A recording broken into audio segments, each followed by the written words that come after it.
You ever stop and think about this one? It's one of those huge questions in theology. How can God be totally in charge, 100% sovereign, but at the same time, we have real freedom to make our own choices? It feels like a total paradox, right? Well, that's exactly what we're going to try and unpack in this explainer. And just so you know, this whole breakdown is compiled from the amazing research of Happy Akande, who has done a great job laying out the pieces for us. I mean, it really does feel like a contradiction, doesn't it? If God is all-powerful, if he's the ultimate author of, well, everything, then how can we, the characters in his story, have the actual freedom to resist him, to go off script? That's the core tension we're diving into. Can these two things really exist at the same time? Okay, so first things first, let's establish if this idea of humans actually resisting God is even a thing in the Bible. And spoiler alert, it absolutely is. The texts are packed with examples of people genuinely pushing back. This is what we're going to call thelema, which is basically the Greek word for human will or desire. Just look at this verse. It's almost heartbreaking, right? You can feel the emotion. Jesus says, "How often I would have gathered you." That's a clear desire, a real wish. And what's the response? "And ye would not." A flat-out refusal. This isn't some puppet master pulling the strings to make it look like a choice. This is a real, genuine invitation being met with a real, genuine rejection. So, to put it simply, they refused his protection. The key word there is refused. It's an active choice. This wasn't just them being apathetic or forgetting. It was a deliberate, conscious no thank you. And this wasn't just a one-off thing, not by a long shot.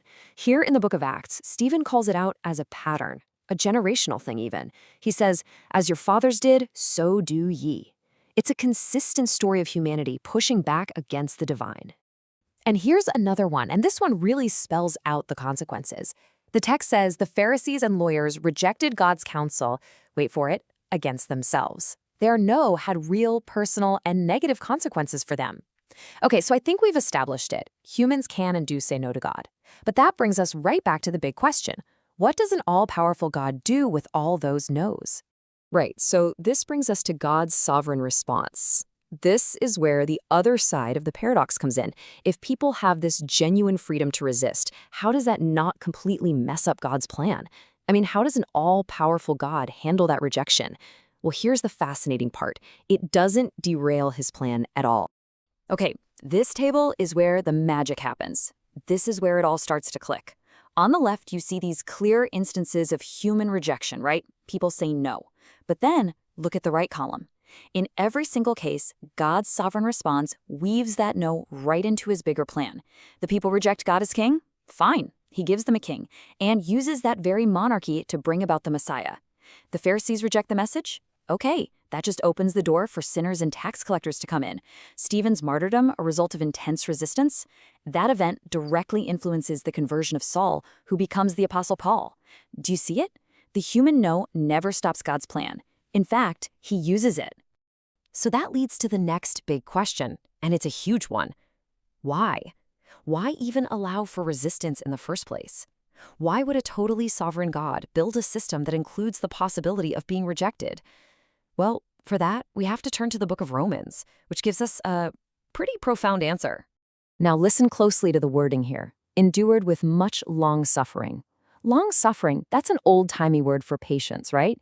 And think about it. You don't need patience with something you've programmed to do exactly what you want. You don't get patient with your toaster. You need patience with something or someone that has a will of its own. This language is a huge clue that the resistance is real, and God is patiently working with it for a very specific reason. And here's that reason laid out for us. It's a two-part purpose. You have the vessels of wrath, those who resist. Their story, tragically, becomes a demonstration of what justice looks like when you reject the source of life. But, and this is key, their story serves as a kind of dark backdrop. It's the black velvet on which the diamond of mercy shines all the more brightly. The vessels of mercy, those who accept, their story is used to show off the riches of his glory.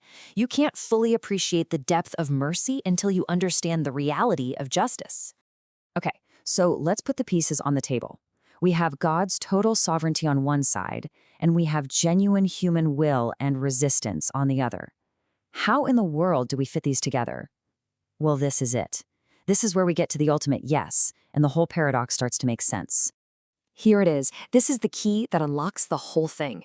Man's freedom to resist, our thelema, it's not in opposition to God's sovereignty, it's a subset of it. It operates inside of it.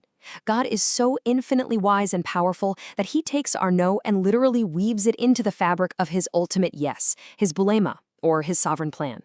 Our choices are 100% real, but they are also 100% part of his grander design. Suddenly, the contradiction just disappears. It all depends on your perspective. From our limited human point of view, we're making a choice. But from God's eternal, all-seeing perspective, our choice is just one more thread he's using to weave a magnificent, perfect tapestry.